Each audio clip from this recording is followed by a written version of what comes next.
जय हिंद दोस्तों, आप सभी का स्वागत है दीप ज्योति स्टडी में। आज हम एक फिर से नई वैकेंसी के बारे में जानकारी देने वाले हैं। इस वैकेंसी का नाम होने वाला है railway ALP technician new recruitment 2023-24।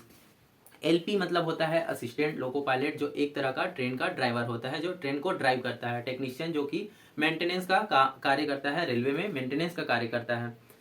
ये तो रहा एएलपी और टेक्नीशियन। इनके लिए हम आपको जानकारी देने वाले हैं कि क्या क्या क्वालिफिकेशन चाहिए, कौन कौन स्टेट के लिए एलिजिबल है, कौन कौन से ब्रांच वाले एलिजिबल है, कौन सा ग्रेजुएशन के लिए एलिजिबल है, कौन 10th पास एलिजिबल है, और इसके लिए सिलेबस क्या क्या रखा गया है, एज क्या क्या चाहिए, इन सभी के बारे में आपको हम जानकारी देने वाले हैं। तो चलिए चलते हैं इस वैकेंसी की ओर। एक बार फिर से जान लेते हैं इस वैकेंसी का नाम क्या होने वाला है। इस वैकेंसी का नाम है railway ALP technician new recruitment 2023-24। सबसे पहले बात कर लेते हैं टेक्नीशियन की। तो टेक्नीशियन के लिए आप अगर 12th पास है, टेक्नीशियन में अगर आप 12th पास है और इनके लिए आप अगर फॉर्म अप्लाई करना चाहते हैं तो आप बिल्कुल फॉर्म अप्लाई नहीं कर पाएंगे। अगर टेक्नीशियन के लिए आप 10th के साथ आपने 12th के साथ आपने पीसीएम सब्जेक्ट से 12th पास किया है, तब आप टेक्नीशियन के लिए एलिजिबल होंगे।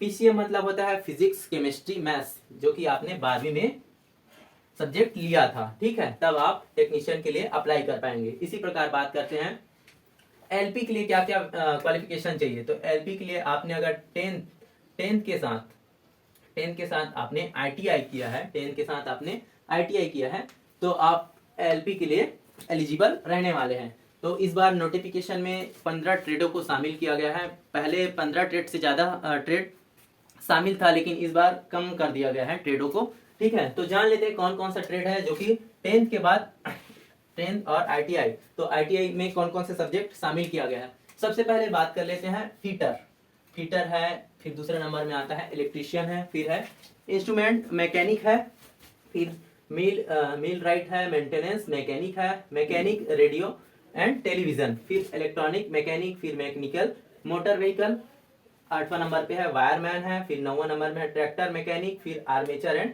कॉइल वाइंडर मैकेनिक, डीजल है, हीट इंजन है, फिर टर्नर है, मशीनिस्ट है, refrigeration and air condition mechanic. इन सभी ट्रेडों को इस बार शामिल किया गया है। इसके अलावा आपने 10th के साथ डिप्लोमा किसमें किया है, जो कि 3 साल का होता है डिप्लोमा इन मैकेनिकल इंजीनियरिंग, फिर है diploma in electrical engineering, diploma in electronics engineering, diploma in electronics and telecommunication engineering, या डिप्लोमा इन ऑटोमोबाइल इंजीनियरिंग। इन सभी ट्रेडों से आपने अगर डिप्लोमा किया है तो भी आप एलपी के लिए एलिजिबल रहने वाले हैं। इसके अलावा आपने बी या बीटेक किया है तो एलपी के लिए आप एलिजिबल रहने वाले हैं। ये तो रहा क्वालिफिकेशन कि आपको क्या क्या क्वालिफिकेशन चाहिए। अब बात कर लेते हैं सिलेबस में क्या क्या रखा गया है, सिलेबस एलपी और टेक्नीशियन के लिए, ठीक है। सबसे पहले आपका होगा सीबीटी वन में आपका होगा मैथ्स जो कि 20 नंबर का होगा, रीजनिंग आपका 25 नंबर का होगा, और साइंस की बात करें तो आपका 20 नंबर का रहने वाला है। जीके और सीए से आपका 10 नंबर, जीके मतलब होता है जनरल नॉलेज और सीए मतलब होता है आपका करंट अफेयर्स, जो कि दोनों मिलाकर आपका 10 नंबर। टोटल क्वेश्चन की बात करें तो टोटल क्वेश्चन आपका 75 क्वेश्चन रहने वाला है, और इन 75 क्वेश्चन को सॉल्व करने के लिए आपको 60 मिनट का समय मिलने वाला है, ठीक है। ये तो रहा सीबीटी वन की बात। सीबीटी वन अगर आप क्वालिफाई करेंगे तब आपको सीबीटी टू में जाने का मौका मिलेगा, ठीक है। तो सीबीटी टू में भी आपको 2 पार्ट्स रहने वाला है, एक है पार्ट ए और पार्ट बी। तो पार्ट ए में आपका सब्जेक्ट रहने वाला है। सबसे पहले बात करें मैथ्स की, तो मैथ्स है आपका 25 नंबर का, रीजनिंग की बात करें तो आपका 25 नंबर का, और जीके सीए का है 10 क्वेश्चन, ठीक है। जीके मतलब जनरल नॉलेज, सीए मतलब करंट अफेयर्स से 10 क्वेश्चन रहने वाला है। इनके अलावा साइंस एंड इंजीनियरिंग ड्राइंग से आपका 40 नंबर, जो कि सबसे ज्यादा वेटेज यही है आपका 40 नंबर, साइंस और इंजीनियरिंग ड्राइंग का। टोटल क्वेश्चन की बात करते हैं तो इसमें 100 क्वेश्चन है, और 100 क्वेश्चन को सॉल्व करने के लिए आपको मिलने वाला है 90 मिनट का समय। यहाँ भी आपको दिख रहा है कि 100 क्वेश्चन है और 90 मिनट का समय, मतलब आपके पास समय कम रहेगा, क्वेश्चन ज्यादा रहेगा, आपको जितना फास्ट हो सके क्वेश्चन सॉल्व करना होगा, ठीक है।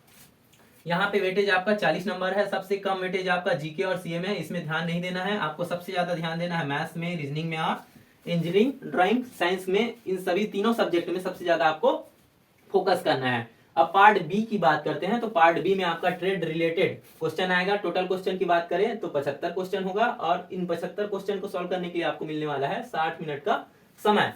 ट्रेड रिलेटेड कहने का मतलब यह है कि आपने अगर डिप्लोमा किया है मैकेनिकल से तो मैकेनिकल के क्वेश्चन आएंगे, आपने आईटीआई किया है तो आपका आईटीआई से रिलेटेड जितना भी टेक्निकल पोर्शन है वहीं से आपका ट्रेड से क्वेश्चन आने वाला है। ठीक है, पार्ट बी एक ऐसा सब्जेक्ट है जिसमें टेक्निकल के क्वेश्चन आएंगे। टेक्निकल से आपका जो कि क्वालिफाइंग नेचर का रहने वाला है, अगर आपने ट्रेड बी क्वालिफाई करेंगे तब आपका पार्ट ए का क्वेश्चन चेक होगा। अगर आप पार्ट बी में अगर फेल हो जाते हैं तो आपका पार्ट ए चेक नहीं किया जाएगा, आपका क्वेश्चन पेपर चेक नहीं किया जाएगा, आप यहीं से फेल हो जाओगे। ठीक है, यहीं से आप एग्जाम में बाहर हो जाएंगे।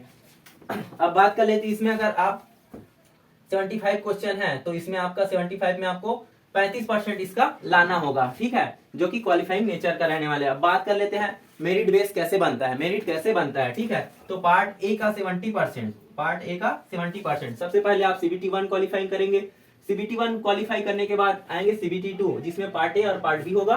पार्ट ए आप पार्ट बी क्वालिफाई करेंगे तब आपका पार्ट ए चेक होगा। अगर पार्ट ए अगर आप क्वालिफाई करेंगे तब आपको साइको मिलेगा।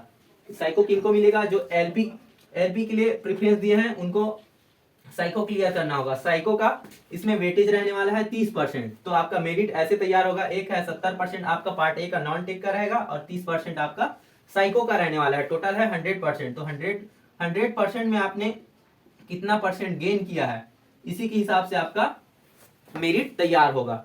ठीक है, ये तो रहा मेरिट और एक है सिलेबस। हमने आपको दोनों चीज क्लियर कर दिया है, सब्जेक्ट और सिलेबस के बारे में, क्वालिफिकेशन क्या चाहिए। अब लास्ट बात कर लेते हैं एज की। तो एज है इसमें 18 से 30 साल आपका एज रहने वाला है। सबसे ज्यादा डाउट बच्चों का इन्हीं में था कि एज क्या क्या रहने वाला है। तो एज आपका है 18 से 30 जो कि इनके लिए है, जनरल के लिए। ओबीसी की बात करें तो इसमें 3 साल का छूट मिलने वाला है, तो 33 साल हो जाएगा आपका ओबीसी के लिए। ठीक है, एससी एसटी की बात करें तो इसमें 5 साल का छूट मिलने वाला है, तो 35 साल आपका एससी एसटी के लिए हो जाएगा।